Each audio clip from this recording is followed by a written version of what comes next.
ये डेंसो का इंजेक्टर है 1110 प्रो का।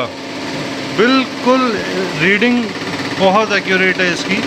वापसी की जो रीडिंग होनी चाहिए ये वाली बिल्कुल एकदम पॉइंट टू पॉइंट, कोई इशू नहीं है इसमें।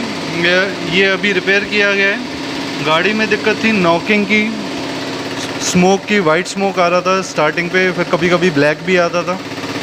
तो ये इंजेक्टर अभी रिपेयर करके टेस्ट कर रहे हैं हम EPS 205 पे। मतलब एक्यूरेसी के मामले में तो कोई जवाब ही नहीं है इसका। बिल्कुल एक्यूरेट रीडिंग है इसकी, बिल्कुल। तो ये अब आइडलिंग की रीडिंग आएगी इसमें। प्रेशर जो है आप देख ही रहे हो 250 बार हो गया है। और रीडिंग अभी देखते हैं, सेट वैल्यूज़ के बीच में आनी चाहिए।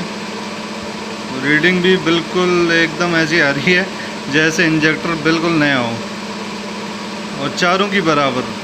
तो ये चीज़ हमको ज़रूर ध्यान रखनी है कि जब भी हम इंजेक्टर करते हैं, 4 इंजेक्टर कर रहे हैं, 6 इंजेक्टर कर रहे हैं, या 3 कर रहे हैं, या 2 कर रहे हैं, किसी एक गाड़ी के सारे इंजेक्टरों की रीडिंग जो है वो बिल्कुल जो है बराबर होनी चाहिए एकदम।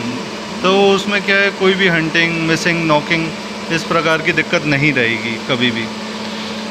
वरना क्या है कि आपको यही दिक्कत आती रहेगी कस्टमर को कि जो है बार बार जो है हंटिंग आ रही है गाड़ी में, मिसिंग आ रही है, नॉकिंग आ रही है। ये नया इंजेक्टर है जो आइशर में आया है, डेंसो का है। और अंदर की फंक्शनिंग काफ़ी अलग है। CRIN इंजेक्टर कहते हैं ज़्यादातर इस तरीके के इंजेक्टरों को जो कमर्शियल में यूज़ होते हैं। पैसेंजर कार के मुकाबले बहुत ही लोहा लाट इंजेक्टर होते हैं। अब ये VE रीडिंग क्या है, यहाँ पे VE लिखा हुआ है, ठीक क्या है? ये पायलट इंजेक्शन है। पायलट इंजेक्शन हमारा मेन इंजेक्शन से पहले और मेन इंजेक्शन के बाद में होता है। तो वो क्यों होता है, किस वजह से होता है, उसके ऊपर एक अलग से आराम से वीडियो बनाएंगे। लेकिन अगर पायलट इंजेक्शन की रीडिंग आप सही नहीं रख पा रहे हैं तो गाड़ी में 101% दिक्कत रहेगी। नॉकिंग उसमें श्योर शॉट रहेगी। तो ये जो रीडिंग है ये 800 बार पे यहाँ पे ली जा रही है। तो 80 मेगापास्कल यानी 800 बार, तो बहुत ही बढ़िया एक्यूरेट। अब इसकी जो है रिपोर्ट देख लेते हैं। रिपोर्ट जो है क्या कह रही है, इंजेक्टर हमारा सही है या ख़राब है। ये रिपोर्ट जनरेट हो गई है हमारी, आज की तारीख में जनरेट हुई है 8/5/2019। टाइम भी लिखा हुआ है इसमें। और डेंसो का इंजेक्टर है।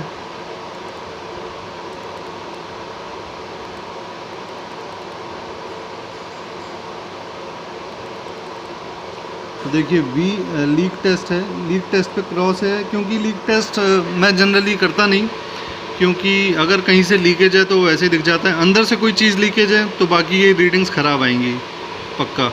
तो इस वजह से लीक टेस्ट मैं नहीं करता। दूसरी हमारी जो है VL है। जब ड्राइवर पूरा पंजा प्रेस कर देगा तो 1600 बार पे रीडिंग ली हमने 90 सेकंड्स तक। 70 ± 20 आनी चाहिए थी, तो 72 आई, बिल्कुल एक्यूरेट। और वापसी आपने देखी थी 30 आ रही है, बहुत बढ़िया है। तो ओके है ये। दूसरी आइडलिंग की रीडिंग है, ये 250 बार पे जब गाड़ी खड़ी हुई है, स्टार्ट है, तो रीडिंग हमारी 6.5 आई है, यानी 10 ± 6 चाहिए थी, तो वो भी सही है। और पायलट इंजेक्शन की रीडिंग भी बिल्कुल एक्यूरेट है। तो हमारी रिपोर्ट बिल्कुल बढ़िया है, ओके हमारा इंजेक्टर। तो इसको हम सेव कर लेते हैं, ठीक है। तो यही मैं आपको दिखाना चाहता था कि जो नए इंजेक्टर आ रहे हैं आइशर में, CRIN के प्रो गाड़ी में या अदर गाड़ी में भी जो आ रहे हैं, तो इस तरीके से वो चेक किए जाते हैं। तो बहुत ही बढ़िया रिपोर्ट निकली है इसके रिपेयर करने के बाद, ठीक है। आई होप कुछ चीज़ें आपको समझ में आई होंगी, कुछ नई चीज़ आपको दिखी होगी। तो कोई अगर इशू हो तो आप मेरे को ज़रूर कमेंट के ज़रिए पूछ सकते हैं। Thank you.